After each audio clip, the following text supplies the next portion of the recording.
Hello and welcome to the Tough Girl Podcast, a 3-time award-winning show that aims to motivate and inspire you while increasing the amount of female role models in the media, especially in relation to adventure and physical challenges. I'm your host, Sarah Williams. If you're passionate about adventure, challenge and learning from women who have overcome obstacles and achieved remarkable things, then this is the podcast for you. Every Tuesday at 7 a.m, new episodes go live featuring incredible women who share their stories, insights and tips to help you achieve your dreams and goals. You can support the Tough Girl mission by signing up as a patron. Visit Patreon, patreon.com/Tough Girl Podcast. Keep listening until the very end as I share more information about what's going on with me with Tough Girl Challenges, give shout outs and recommend other Tough Girl Podcast episodes. More information can be found at toughgirlchallenges.com.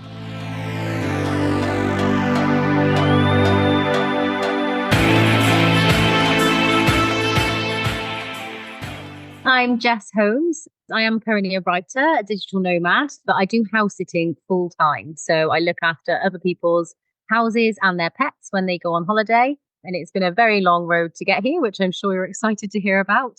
But yeah, I'm all about green travel, living your best life, adventure, hiking, and yeah, just as much fun as you can have. So yeah. And we're going to be talking all about the road that you've been on to this amazing house sitting lifestyle. And you have written a book about it, The House Sitter's Guide to the Galaxy. So we're talking all about that. But I'd love to know a little bit more about your childhood and growing up. You know, were you adventurous? Did you travel a lot as a family? Were you nomadic when you were younger? No, actually, you'd be surprised. We didn't really go on many family holidays. And I say in my book, I didn't have grandparents regaling me of tales of mythical lands and going overseas or anything like that.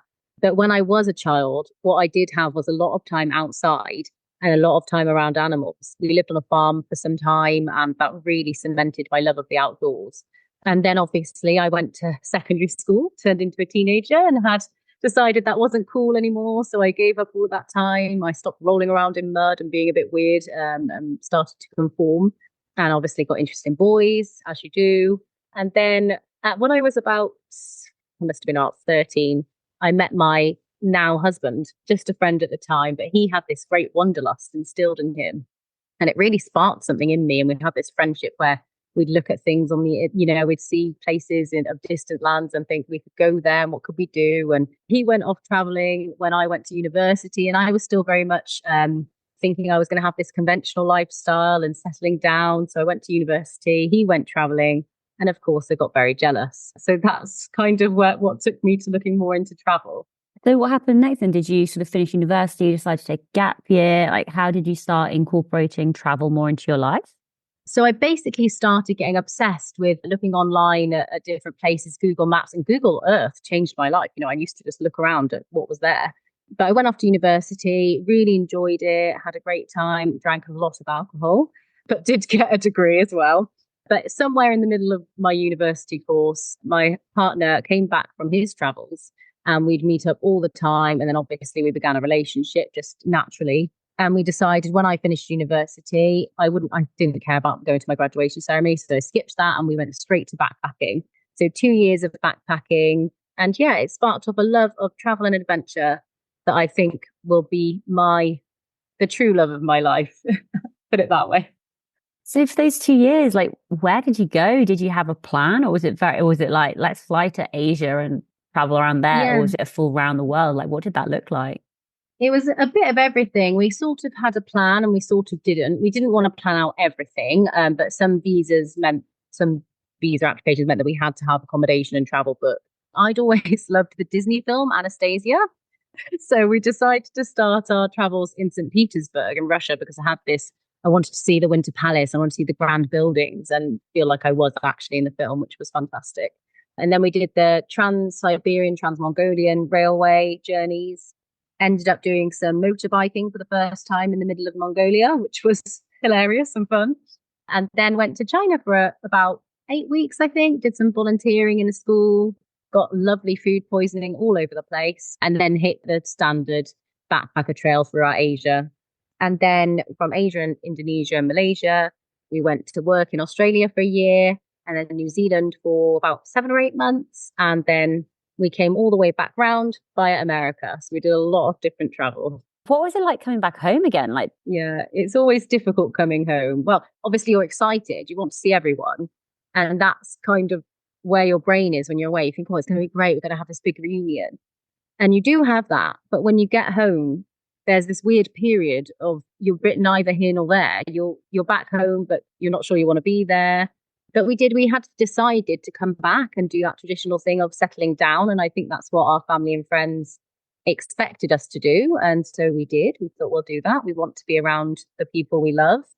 And we did. We rented an apartment and then we both got career type jobs. So I started my job in the police then when we came back. And my partner, he got a job as an accountant. Well, started training to become an accountant. And yeah, we took it from there. It was a bit of a slippery slope down into conventionalism, which we then ran away from.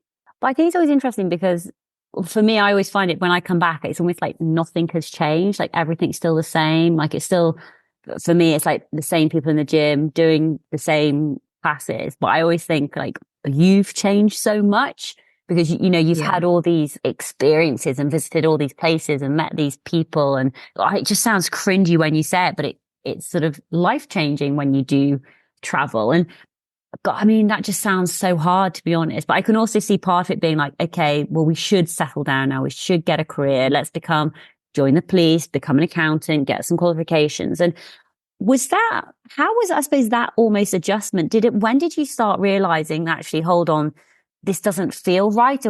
Or did that not happen for a while? Did you think, actually, no, this is the right thing. We should be doing this. When did you decide that actually, no, this is not what we want? It did. It took a while.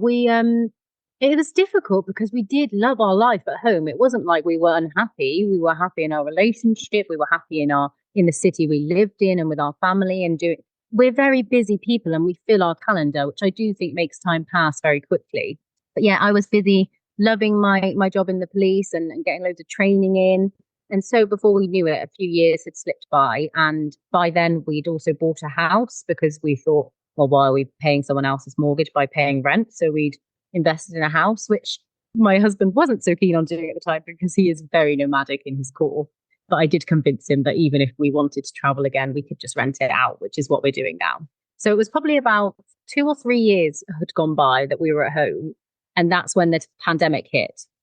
And actually, the pandemic changed our lives because it changed our view of these things. And it made us realize we really needed to get back to what our life's purpose was. And that is travel and adventure and doing all those things that scare you a bit. It's what makes you feel alive. So we tried to get straight back to that. How did that really work? Was it just sort of the pandemic? You're at home a lot more. Is that when you started having these sort of deeper conversations or started thinking, okay, well, were you putting a plan in place? Like, is that what you needed to do? Because obviously, well, you can't just drop everything, if that makes sense. Yeah, 100%. And in the pandemic, basically, it was just extra time on our hands. And we spent all those because it was a lovely weather period when the pandemic hit. And we were in our garden with 100 Lonely Planet guidebooks and old school maps spread out on the floor and just adding places to our list. It wasn't like we were really making a plan. We were just what we were talking. It was almost like children talking about running away from home. We were just living in this fantasy of, look, where we could, like, there's all these places we could go to. And we just kept adding things and saying, look, we could walk the length of India. Okay, we still haven't done that. But there's all these different things we were saying we could do this. And I don't know why we're not.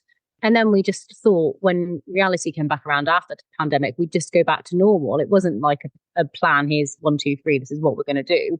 But accidentally, we reignited this passion in ourselves of we really need to do this now. We need to do something different. We're not unhappy, but we're not quite fulfilled enough. But I think that's where it stemmed from. The number one question that jumps to my mind and probably many other minds is probably your most asked question is basically is money.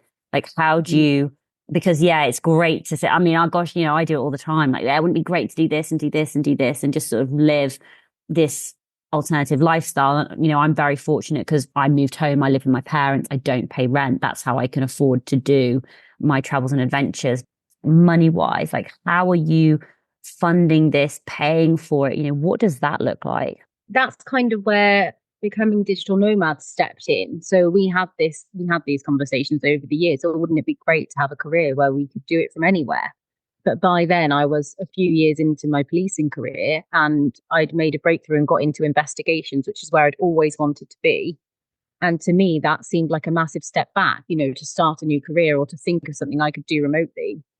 Whereas for my partner, he was slowly working his way, he'd become an accountant by now and he'd found a job which was fully remote. I think that was 2021.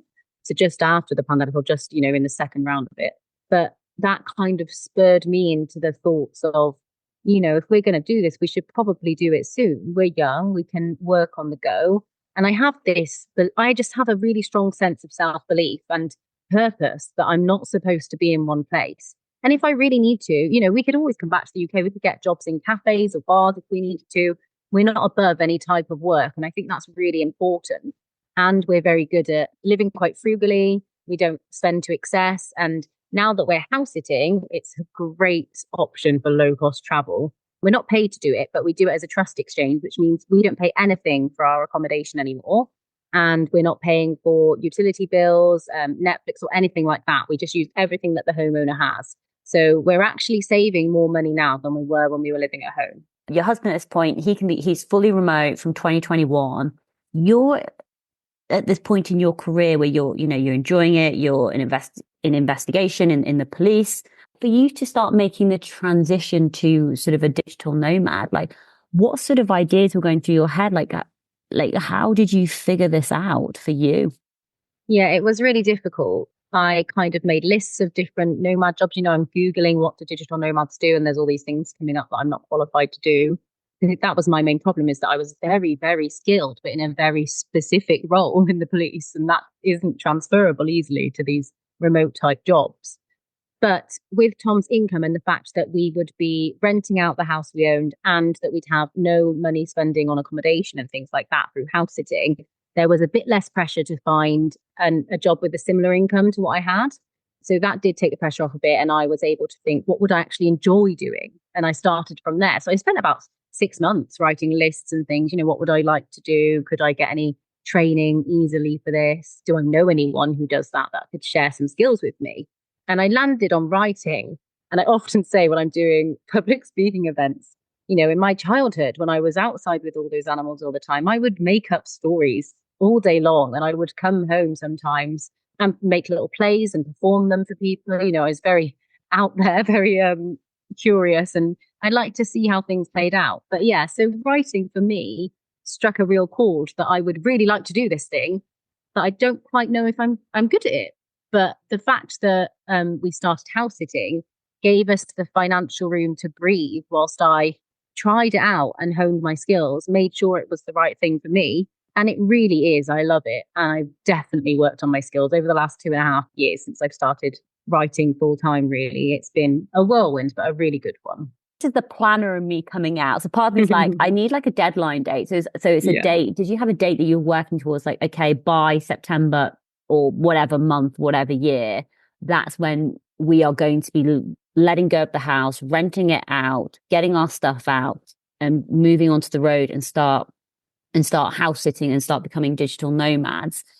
And with the house sitting, like, how long did you have to plan, prepare before you started your digital nomad lifestyle? And what were the practical things that you needed to do? Did you need to get rid of stuff? Did you need to put things in storage? Like, what did that look like?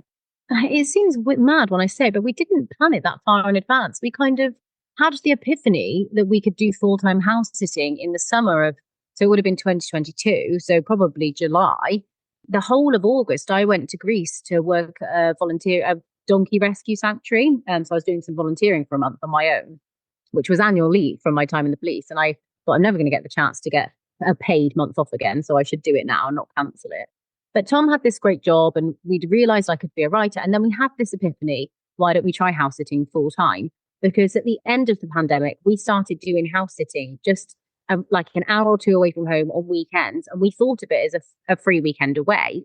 We loved animals and we'd had our cat put down earlier that year as well. So the time with animals really inspired us to do it. We want to spend more time around animals. And yeah, so it was the pandemic. It was getting back out there. And then, we had this epiphany. And I would say July, we had the idea. And by September, we were doing it. So I came back from Greece at the end of August. And we basically got rid of all our stuff. We charity shopped it, or we sold most of it. And we decided to rent it out. And 3 weeks later, it was rented out. And we had our backpacks and we'd booked in 6 months worth of house sits back to back. And that's kind of how we started. We thought we'll do 6 months and see how it works. And here we are 2.5 years later. So yeah, it's great.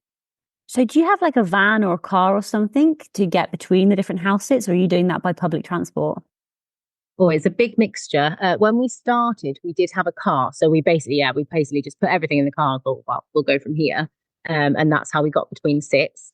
Then last year, we bought a small like motorhome slash camper van thing, which is great actually, because it doesn't always happen that house sits are completely back to back. Often you have gaps.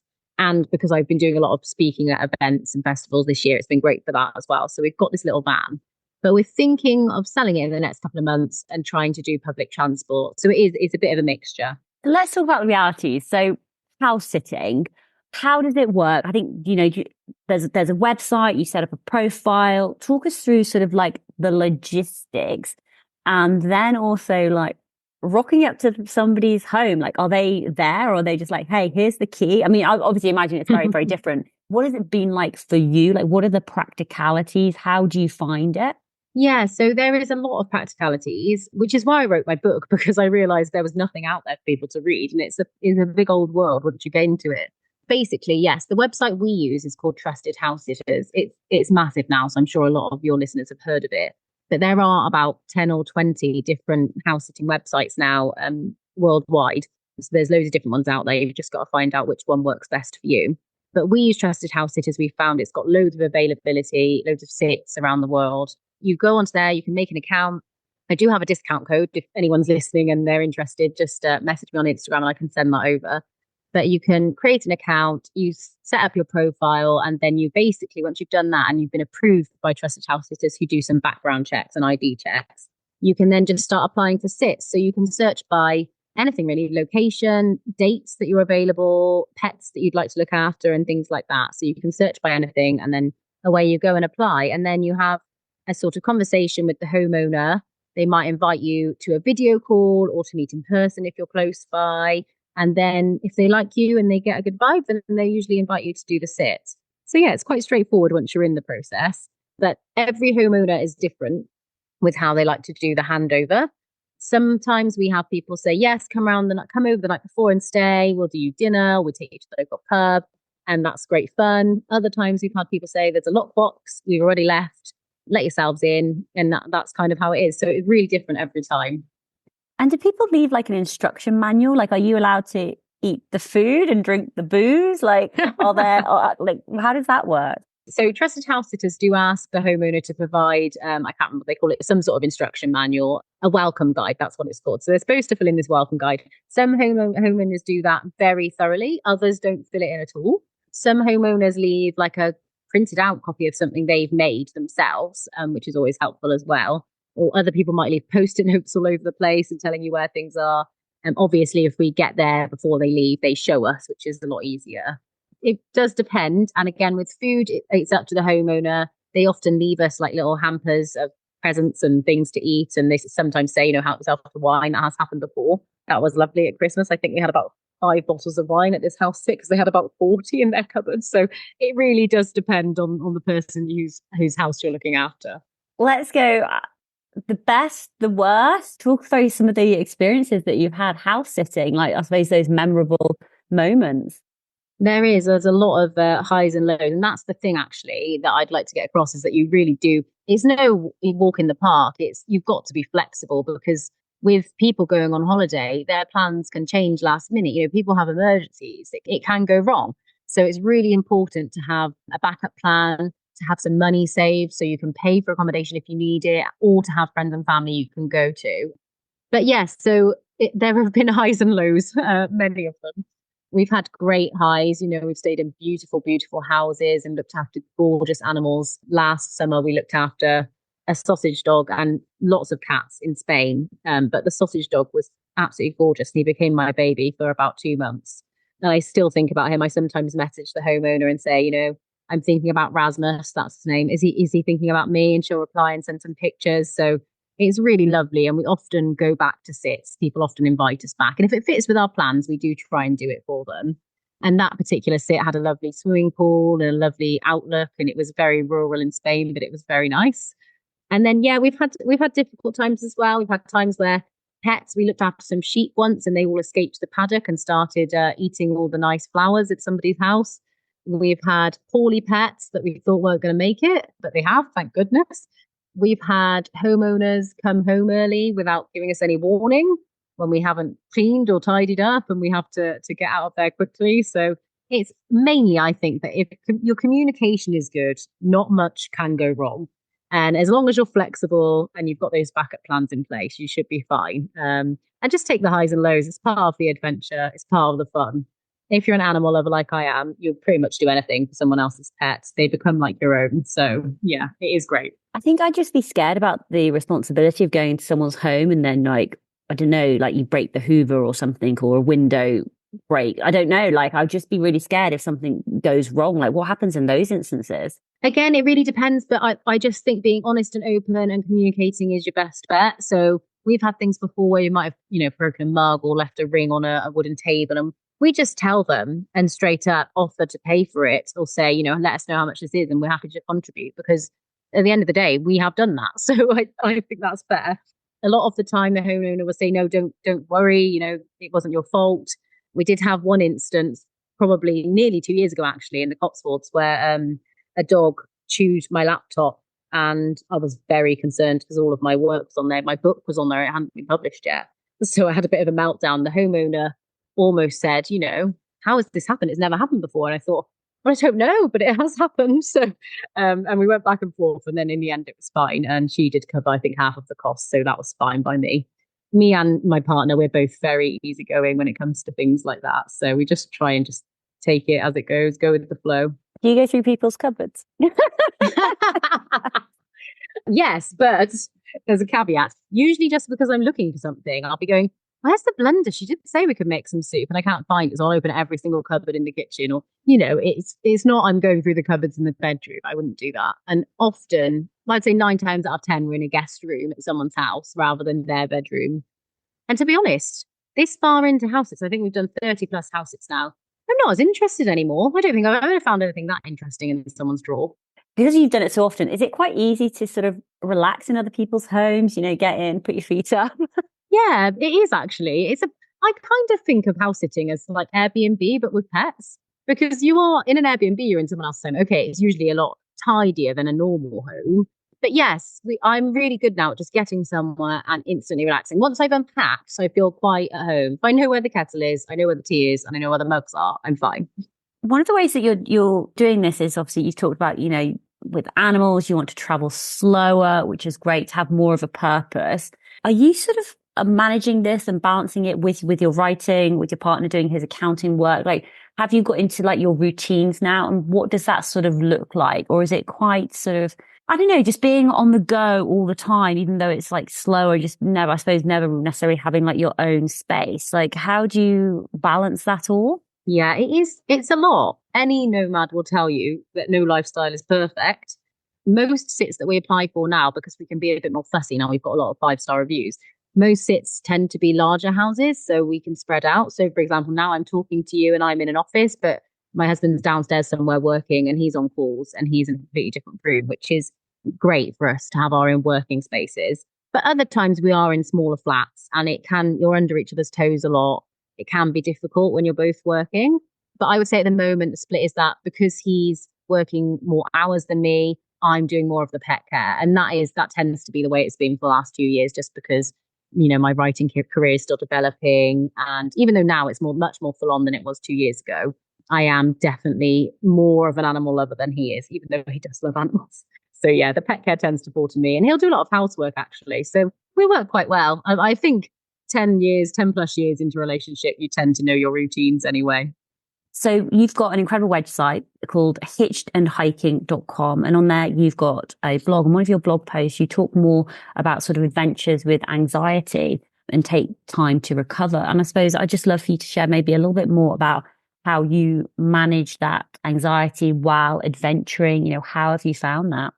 I have found it hard. That from nearly a decade of experience, I've realized that the adventure and the travel and the things that I love and things that I live for, they are worth it, even if they come with a side dish of anxiety, which they do. And I've had since since I was a teenager, and I'm not sure where it came from, but I often find it's things like flying, and if there's a bit of chaos when we're traveling, if there's things that don't go to plan, I find that very difficult, which people are astounded when I tell them because of our lifestyle is quite chaotic and it has been for the last couple of years.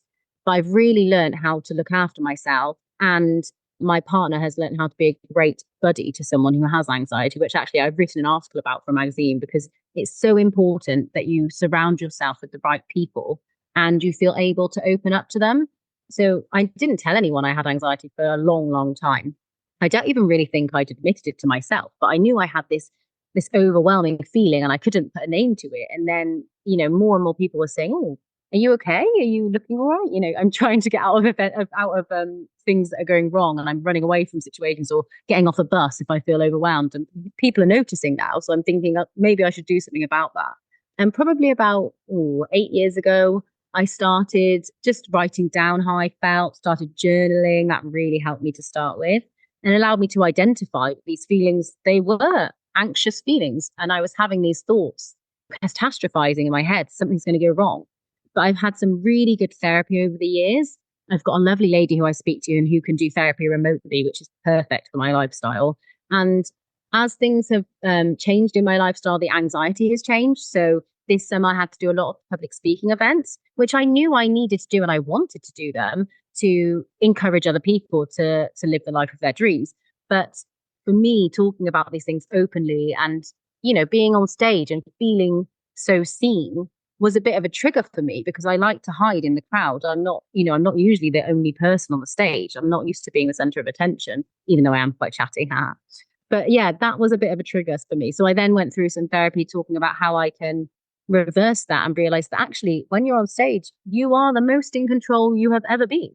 You can do what you like. And those people have turned up to listen to you already. They're already invested. So it helped me switch my mind around and reframe everything. And I do that now with traveling. So I know what my triggers are. And I think that's really important for anyone with anxiety. Knowing what your triggers are and understanding when they might pop up and having your own way of dealing with those.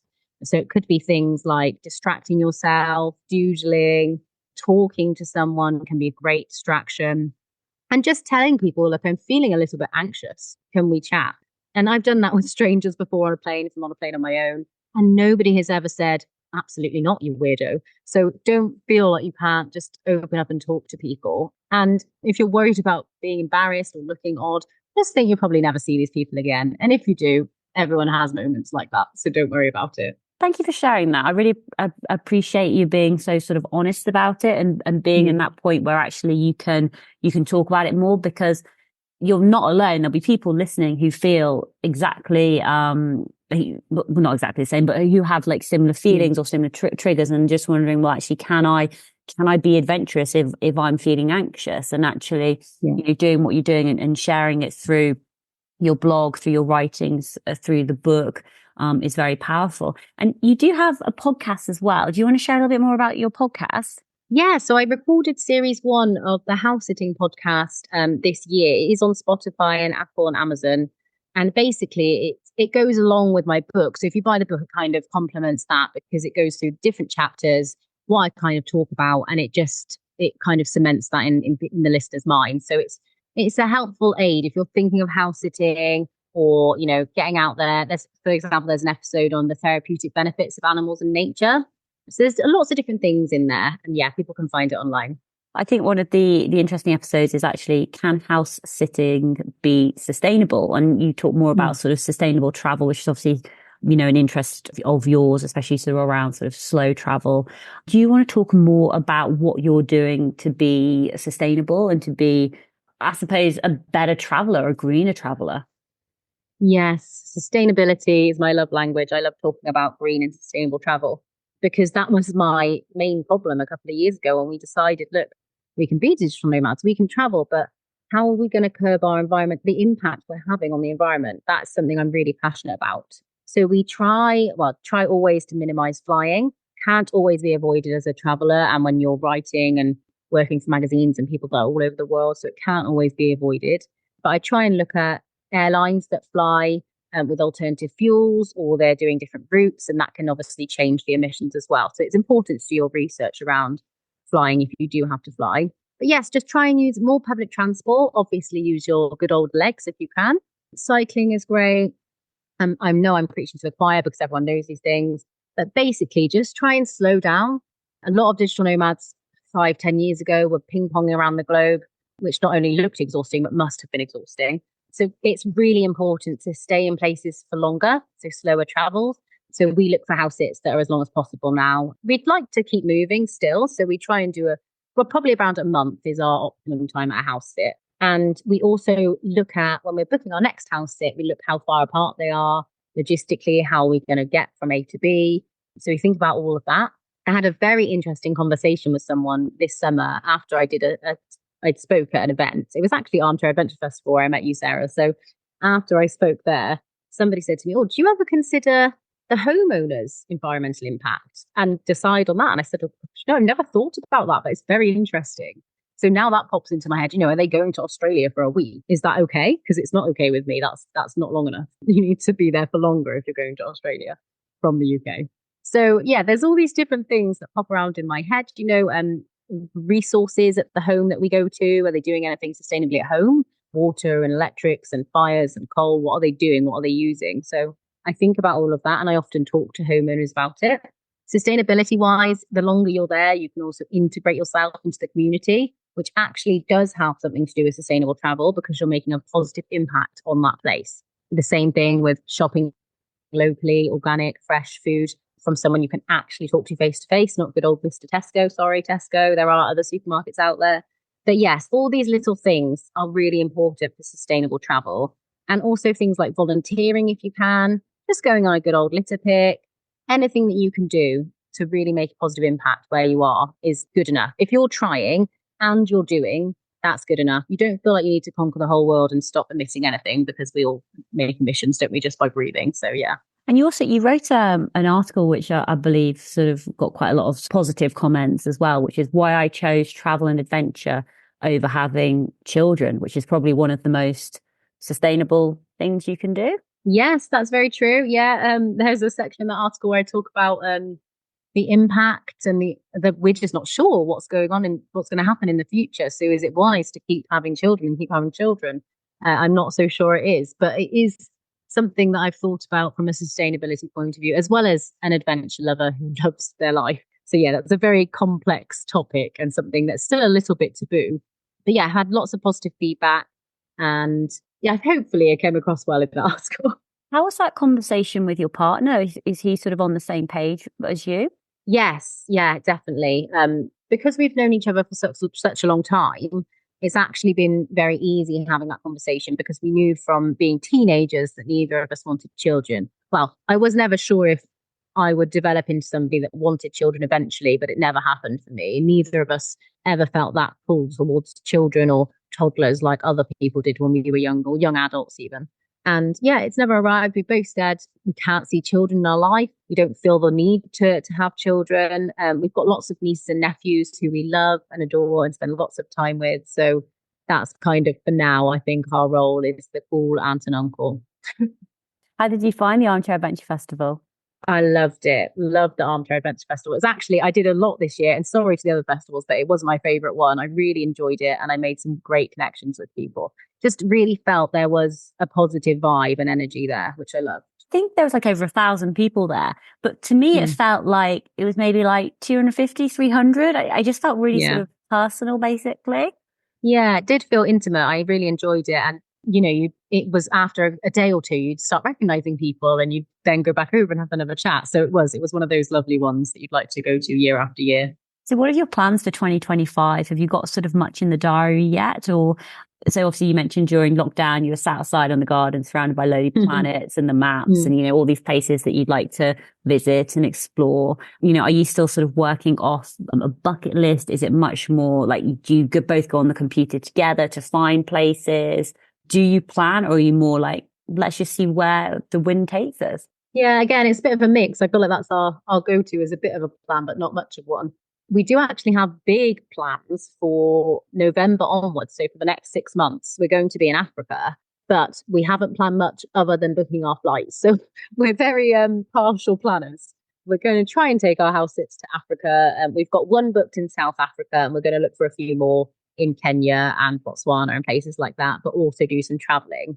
We change a lot with how we choose to do things. And this year, Tom's just turned 30 last year. That's my husband, and I turned 30 in December. So we thought we'll do something big and we'll go away and have this trip of a lifetime, which was one of the things we talked about in the pandemic. We had this South Africa Lonely Planet book, and we planned our whole road trip, which has now turned from 1 month into 7 somehow. So yeah, it's a bit organic in that way. We book the flight normally, we'll book how we're getting there, and then we'll take it from there. How are you turning 30? How do you feel about that? Oh, so good. I'm kind of excited because I feel like it's an excuse to do something, even crazier than we normally do. So we're doing these safaris and everything that we've got planned, and just being somewhere different. I've always wanted to go to Africa and see animals in their natural habitat, the amazing animals out there, the safaris, and now it's happening because we decided, look, we're 30, let's do something different. And yeah, to me, age doesn't really mean anything, but this year it just means I get to have more fun. I love it. So Jess, you are on social media. Where are you most active? How can people connect with you and find out more about your house sitting, your digital nomad lifestyle? Where should they go? So Instagram's probably the best place to find me. It's at hitched hiking and house sitting. Send me a message on there as well, a private message if you've got any questions. I love to chat, so I'm happy to get into conversations with people about things. My book, you can order my book on Amazon and on Waterstones online, as well as the Great British Bookshop and other places. That's the House Sitter's Guide to the Galaxy, as you mentioned. But other ways to reach me would be through my website. That's hitchedandhiking.com.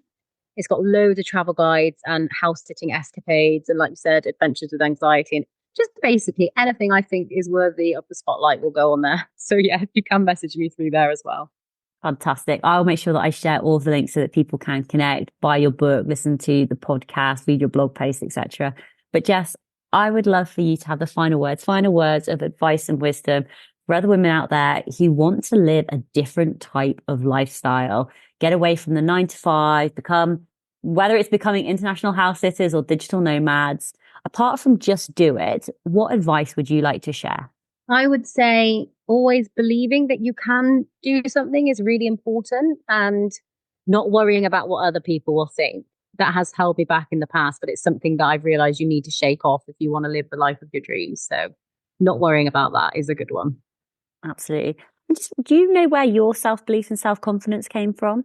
Oh, I would probably say from my mum. She was a very strong single mother who brought up me and my sister and taught me that you really can do anything. Any woman can do anything they want to do. And who cares what people think? It really just being happy and being where you're supposed to be is the most important thing. Absolutely. I love that.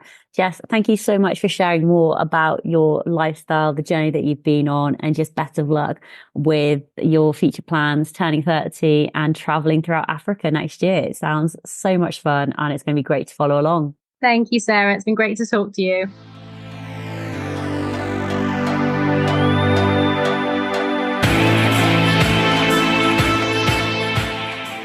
Hey Tribe, I really hope you enjoyed that conversation with Jessica. I love hearing from people who are taking a different route, an alternative route, whether that is van life or house sitting. I find it absolutely fascinating when people just go out and follow their passions and live life differently from how society expects you to live. So I really hope you enjoyed that episode. Everything that we have talked about today will be available in the show notes at toughgirlchallenges.com. Just want to give you a heads up about next week's episode and encourage you to hit that subscribe button so you don't miss out. But next week, we're going to be speaking with Heidi. So Heidi is an author, an artist, and she's also a slow traveler. And she's going to be sharing more about biking across America. So I'm just going to read the blurb out so you know what to expect. And this episode is going to be released on the 17th of December at 7 a.m. UK time. So in this episode, we're joined by the inspiring Heidi. She's an author, slow traveler and artist who shares her incredible journey across America by bicycle. Back in 2010, Heidi pedaled solo across the US, studying bicycle tourism and rural economic development.